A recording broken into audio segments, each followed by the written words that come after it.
Imagine you're just, sitting at your desk. You've got this massive cup of coffee, you've blocked out the whole morning, and you are completely determined to tackle that one huge, intimidating project. The one that could actually, move the needle in your career. Exactly, the big one. But right as you open the document, your phone buzzes. It's an urgent email. And you just glance at it. You don't even reply, you just look at it. Which feels totally harmless in the moment. Right.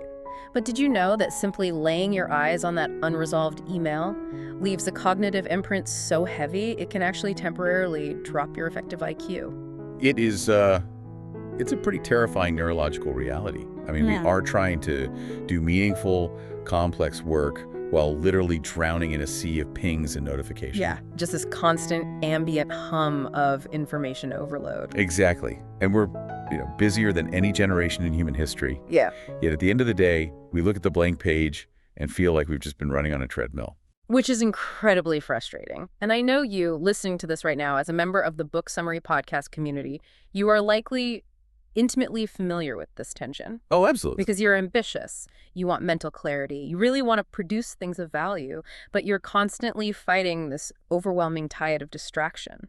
So today's deep dive is about the antidote to that exact modern roil of interruptions. It's a lifesaver of a concept, really. It is. We are unpacking the core concepts in a brilliant book called Deep Work by Newport. And I think we should probably start by just defining our terms. Like, what makes a task deep versus just another thing on your to-do list? All right, so the book defines deep work as professional activities performed in a state of distraction-free concentration. Distraction-free being the operative word there. Utterly distraction-free. Right. And these activities have to push your cognitive capabilities to their absolute limits. So these are the efforts that create new value, they improve your skill, and they are fundamentally really hard to replicate. Not just, answering a Slack message. No, not at all. And what's fascinating here is that the necessity of this intense focus, it isn't some new phenomenon that was just born out of the smartphone era. Yeah, we tend to think of distraction as a 21st century problem, right? Like it's an iPhone problem. But the greats were fighting this battle 100 years ago. Oh, yeah. Take the legendary psychiatrist Carl Jung. If we look back to 1922, Jung was living in Zurich. Right. And he had this wildly busy clinical practice. He lectured all the time, and he was highly active in the vibrant intellectual coffeehouse culture of the city. Sounds exhausting, honestly. Right. But he was also developing analytical psychology theories that fundamentally challenged his former mentor, Sigmund Freud. Which is a big deal. A massive deal. I mean, disagreeing with Freud in the 1920s wasn't just some casual academic debate. It was professional suicide if you didn't have airtight revolutionary thinking to back it up. Yeah, you can't formulate a theory that upends modern psychology while, chatting with your buddies at a coffee shop. You certainly cannot.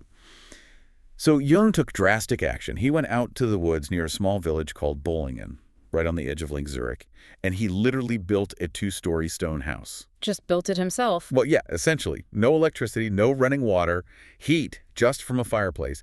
He called it the Bollingen Tower. And he would lock himself in a private room every single morning to write and think. Wow. Completely isolated from the demands of his busy Zurich life. He didn't build this stone tower to take a vacation, He built it as an instrument to engage in intense, uninterrupted thinking. That is wild. And it brings up something that our listeners at Book Summary Podcast often ask. They want to know, how can we actually get ahead when our day-to-day lives feel so overwhelmingly busy? It's the core struggle of the modern worker. It really is. And here is the brutal analogy we just have to face. Right now, a lot of us are acting like human network router. Ooh, that is a painfully accurate way to put it. Right. We just sit at our desks, receiving an email, forwarding a Slack message, pinging a colleague, bouncing information back and forth across the office. We're efficiently routing data, but we aren't generating any new original value. That analogy, it cuts right to the core of the issue.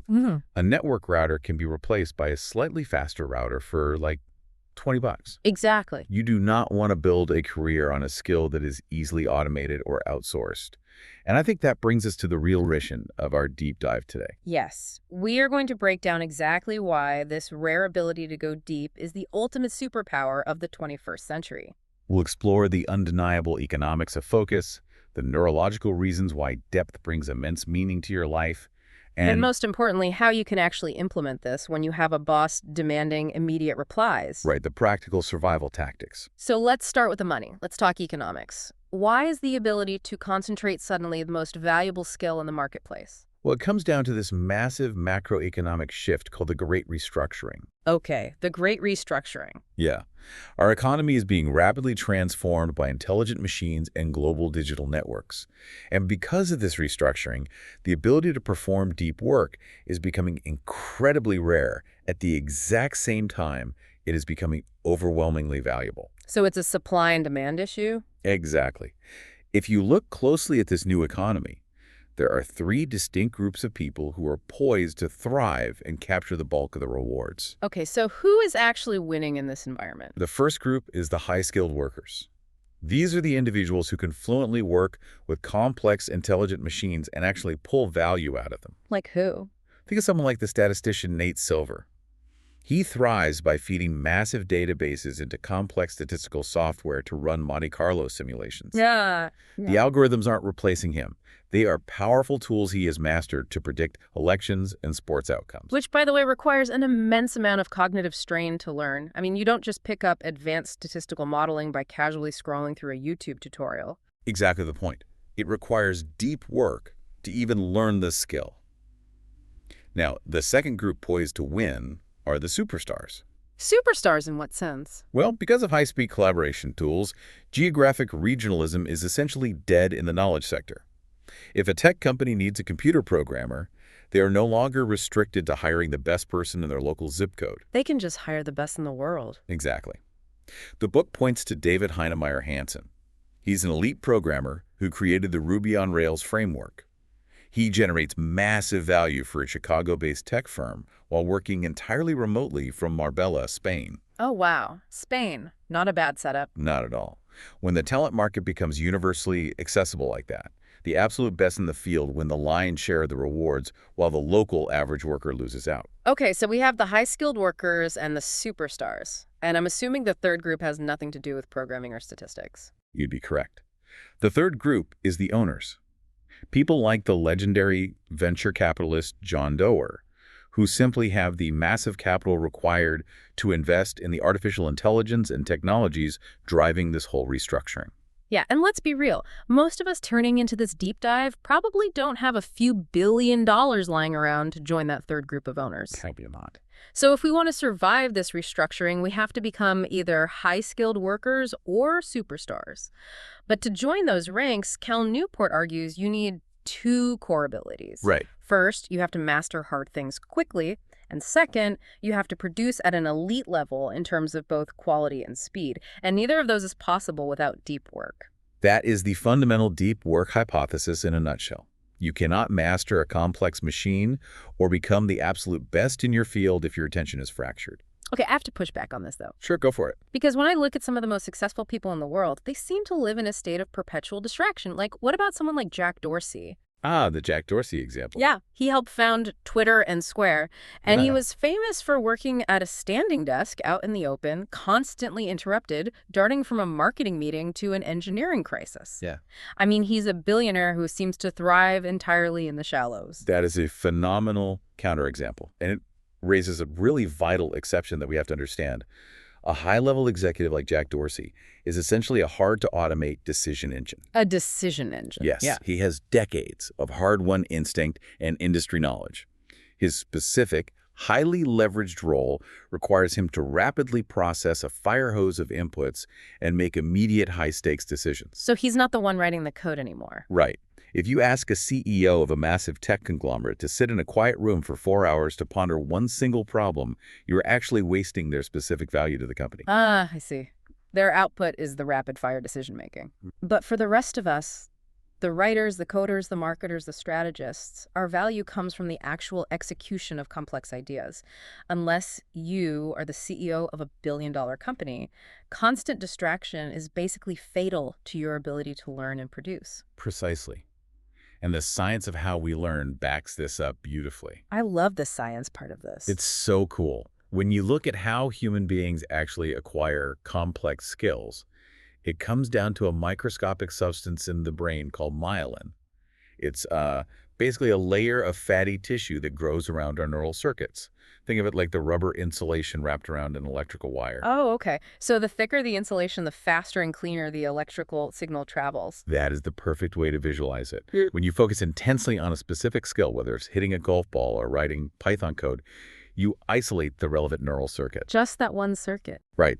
And your brain triggers cells called oligodendrocytes to begin wrapping myelin around those specific neurons. It allows those brain cells to fire faster, cleaner, and with much less energy. To get truly great at something, you literally have to become heavily myelinated. Wow. So if you are trying to learn, say, a complex new software platform, but you have your phone on your desk and you keep glancing at your social media feed, you're firing a dozen different unrelated neural circuits haphazardly. Exactly. Your brain doesn't know which circuit to insulate. It creates a chaotic environment in the brain. You cannot isolate the neurons you need to strengthen. And the damage of distraction doesn't even stop with skill acquisition. It actively destroys your daily performance, too. There's a business professor named Sophie Leroy who studied what happens when we constantly switch between tasks in an office environment. Like jumping from a spreadsheet to a meeting and back. Yeah, and she discovered a cognitive phenomenon she calls attention residue. Attention residue. This brings us back to that terrifying idea from the intro of the email dropping your IQ. How does this residue actually work? Well, it has to do with how the brain handles incomplete tasks. So if you're working on a hard, demanding project, and you decide to quickly switch over to check your inbox just for a second. Which we all do. Constantly. Yeah. But your attention does not seamlessly follow you back to the hard project because you likely couldn't resolve all those emails in 10 seconds. Your brain leaves a background process running. Oh, no. Yes. A thick residue of your attention remains stuck on that inbox, pondering what you need to write back later. So even though my eyes are back on the important document, a significant percentage of my cognitive processing power is still just trapped in the inbox. Yes. And Leroy's research shows that this cognitive lag severely degrades your peak performance. It can take upwards of 20 minutes for that residue to fully clear and for your brain to reach a state of deep concentration again. 20 minutes? Yeah. So if you check your phone every 15 minutes, you are functioning in a permanent state of cognitive impairment. You never actually reach the bottom of your intellectual depth. That is sobering. I mean, it means economically and neurologically, depth is the only way to thrive. But it's one thing to philosophize about getting a promotion or insulating our neurons. We want to talk about finding purpose. The existential side of it. Right, because a lot of people feel their jobs are fundamentally meaningless. How does sitting in a quiet room change that? If we look beyond the economics and examine the soul of depth, the picture becomes incredibly profound. The science writer Winifred Gallagher stumbled onto this realization after receiving a devastating late-stage cancer diagnosis. Oh, wow. Yeah. She realized her life, her entire subjective experience of the world, was simply the outcome of what she chose to pay attention to. If she focused on the terrifying unknown of the disease, her life would be pure terror. But if she focused her attention on a beautiful piece of music, her life in that moment was beautiful. So apply to work. If you spend 8 hours a day frantically reacting to shallow, trivial Slack messages and office gossip, your brain naturally constructs an understanding of your life that is stressful, fragmented, and ultimately trivial. But if you give your rapt, undivided attention to deep, complex tasks, your mind perceives your world as rich with meaning and importance. That makes so much sense. And this aligns perfectly with the famous psychological concept of flow, coined by Myelin, Csikszentmihalyi. The flow state. Right. Through extensive experience sampling, basically paging people at random times to ask how they felt, he proved that human beings are remarkably bad at predicting what makes them happy. We think we want to just sit on the couch and do nothing. Exactly. Yeah. Our minds don't actually want prolonged idleness. We genuinely enjoy ourselves most when our minds or bodies are stretched to their absolute limits in voluntary pursuit of a difficult, clear goal. I love how this connects to the philosophy of craftsmanship, too. There is a section in the source material that references the philosophers Hubert Dreyfus and Sean Dorrance Kelly. Oh, the blacksmith example. Yes. They talk about a traditional blacksmith named Rick Furrer. He meticulously shapes these ancient, intricate swords by hand, heating the metal, pounding it out over hours and hours. And when you watch a master artisan like that, you instantly recognize the sacred meaning in his craft. It's visceral. But Dreyfus and Kelly argue that you don't need to be swinging a hammer over an anvil to find that kind of meaning in the modern world. They point to a modern computer programmer named Santiago Gonzalez. He views elegant, perfectly structured code the exact same way a master poet views a flawless stanza, or a blacksmith views a perfectly balanced blade. He finds the divine in the digital structure. Exactly. The meaning isn't inherently baked into the job title itself. It's generated by the craftsmanship. Here's where it gets really interesting for me, and honestly, it's a massive relief. You don't need to quit your corporate job and become a woodworker in Vermont to find purpose. Thanks. Right. You just need a rarefied approach to your current work. By cultivating extreme focus, depth literally makes you what Newport calls Homo sapiens depensis. We are a species that flourishes in depth and wallows in the shallows. It's a true paradigm-shifting realization. But, recognizing the psychological value of depth is really only the first step. The real challenge is structural. Because our offices hate depth. They do. How do we actually design a routine that allows for this level of deep work when our modern corporate environments are practically engineered to interrupt us? Right. It's time to move from theory to survival tactics. How does someone in the real world actually pull this off? The book outlines 4 distinct scheduling philosophies you can adopt to fit deep work into your life. And to be clear, they are not one size fits all. Not at all. The first one is the most extreme. It's the monastic philosophy of deep work scheduling. Monastic like a monk. Exactly what it sounds like. Complete, ruthless isolation. The sci-fi author Neil Stephenson and the legendary computer scientist Donald Knuth operate this way. They essentially eliminate all shallow obligations. All of them.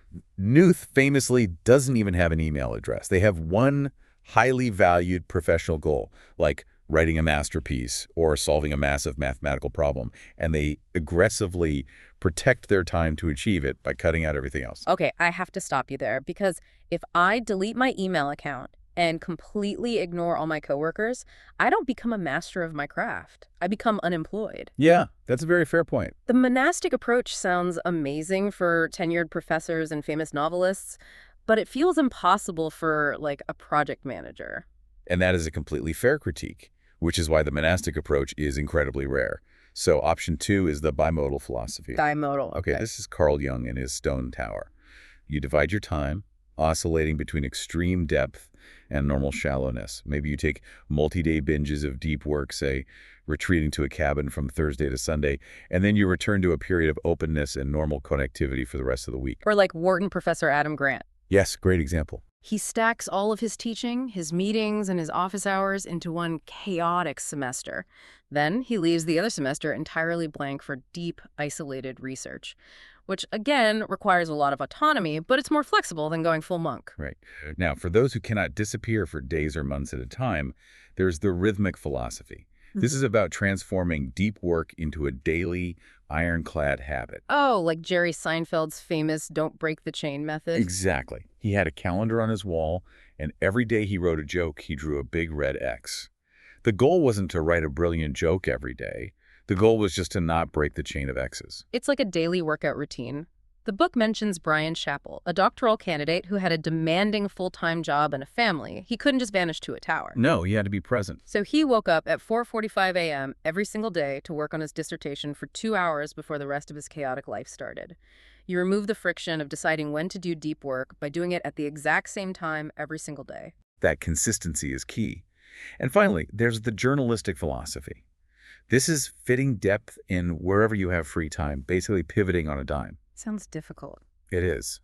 The biographer Walter Isaacson famously used this method to write an epic 900-page book on the Cold War while working full-time as a high-level magazine editor. If he had a sudden 20-minute window before dinner, he'd switch instantly into a deep writing mode. That sounds exhausting. The cognitive whiplash of going from small talk to deep historical analysis in 3 seconds. It really does require a tremendous amount of mental flexibility and confidence in your own abilities. But it works wonderfully if your schedule is inherently unpredictable and you simply have to seize the moments you get. Yeah, you take what you can get. But regardless of which philosophy you choose, sometimes the brain just stubbornly refuses to transition into depth. And when you hit that wall, you can employ a psychological trick known as the grand gesture. I love this concept. How do we trick our brains into focusing? You leverage a radical change to your normal environment. It usually involves a significant investment of effort or money, which artificially inflates the perceived importance of the task. Okay, give me an example. Well, J.K. Rowling was struggling to finish the final Harry Potter book. Her house was chaotic, dogs barking, kids running around, window washers banging on the glass. She couldn't find her depth. So what does she do? She checked into a suite at the luxurious Balmoral Hotel in Edinburgh, paying roughly $1,000 a day just to write. Wow. I mean, when you drop $1,000 a day on a desk, your brain immediately registers, okay, whatever we are doing right now is incredibly important. We do not have time to check Twitter. Exactly. It's basically a massive financial jolt to your own motivation system. My favorite example of this is Peter Shankman. He's an entrepreneur who had an impossibly tight deadline to write a manuscript, and he realized his brain focused best when he was trapped on airplanes with nowhere to go. So what did he do? He bought a $4,000 round-trip business class ticket to Tokyo. Just for the flight. Just for the flight. He flew to Japan, wrote the entire flight there, landed, drank an espresso in the airport lounge, turned right back around, and finished the book on the flight home. It's brilliantly extreme. But while grand gestures are fun, they aren't really sustainable for daily life. I mean, we can't buy a ticket to Tokyo every time we need to finish a quarterly report. Unfortunately not. You can't just schedule the deep work. You have to ruthlessly call the shallow work from your life. And this brings us to how we evaluate the digital tools buzzing in our pockets. Right. When it comes to digital tools, especially social media, most of us operate under what Newport calls the any benefit mindset. The any benefit mindset. Yeah.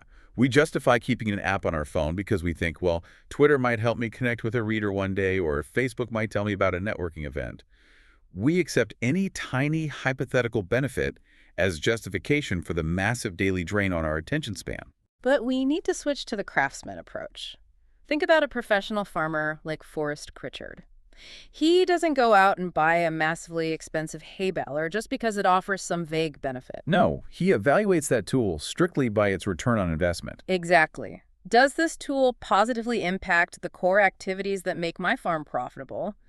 We need to apply that exact same rigorous standard to our digital tools. Authors like Michael Lewis and Malcolm Gladwell reject Twitter entirely. Right. Why? Because while Twitter might offer some minor promotional benefit, it actively detracts from the core 20% of activities that actually generate their immense success. Which is patient, isolated research and careful, deep writing. Precisely. So we want to leave you with some concrete homework to take back control of your attention. Challenge number 1, the packing party. This concept is borrowed from the minimalist Ryan Nicodemus, who literally packed up all his physical belongings in boxes as if he were moving, and then only unpacked the items he actually needed over the next week. And we are applying this to apps. Yes. We challenge you to apply this to social media. Quit your network tools for 30 days. But here's the catch. Do not announce it. Oh, man. Do not post a dramatic multi-paragraph goodbye. Just stop logging in. I can feel the FOMO, the fear of missing out, just hearing you say that. 30 days, unannounced. People will think I fell off the face of the earth. But that is the illusion of the network. After 30 days, ask yourself 2 questions. Was your life actually notably worse without those apps? And did anyone actually care or notice that you were gone? Ouch. The answer is usually a very sobering no. Challenge number 2. Schedule every minute of your day. We spend so much time running on autopilot, letting other people's emergencies dictate our timeline. Take a piece of paper and block out your entire day in chunks. It forces you to visually confront the ratio of deep work to shallow work in your life. It's super revealing.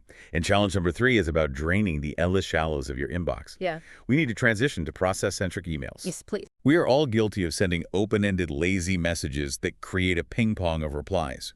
You email a colleague. When do you want to grab coffee? They reply, I don't know, when are you free? You reply, maybe Tuesday. It just goes on forever. This is exactly how we stop being human network routers. Close the loop immediately. Reply with a concrete process. Give us an example. Instead of asking when they are free, write, I'd love to get coffee to discuss the project. Here are 2 days and 3 specific times I'm free. If one of those works, let me know and consider it confirmed. If not, give me a call at this number. Boom. Boom. You just saved yourself 6 attention-draining emails that would have created massive attention residue throughout your day. Exactly. And the final piece of homework is perhaps the most structurally important. Fixed schedule productivity. You must set a hard, unyielding stop to your workday. The book highlights Harvard professor Radhika Nagpal, who achieved tenure and published on the cover of Science magazine while rigidly capping her work hours at 50 a week, refusing to work nights or weekends. When you set a hard stop at, say, 5:30 p.m., it forces you to prioritize ruthlessly during the day. You drop the trivial tasks because you know the clock is ticking. And more importantly, it allows your brain to truly rest in the evening. As the essayist Tim Kreider beautifully puts it, idleness is not a vacation. It is as indispensable to the brain as vitamin D is to the body. I love that. When you shut down completely, you remember the buttercups, stink bugs, and the stars. Your brain desperately needs that profound idleness to recharge its capacity for deep work the next morning. Absolutely. So to synthesize everything we've unpacked today, deep work is not just an old-fashioned nostalgic skill for novelists and monks. It is a pragmatic economic necessity in a highly distracted, rapidly restructuring world. By minimizing the shallow noise and aggressively maximizing your deep concentration, you don't just become more productive. You craft a life rich with mastery and profound, undeniable meaning. This is a key takeaway for the Book Summary podcast community. True self-development requires you to step away from the comforting, warm bath of artificial busyness. You have to be willing to step into the Rooseveltian ring of deep, uncomfortable, world-changing concentration. Well said.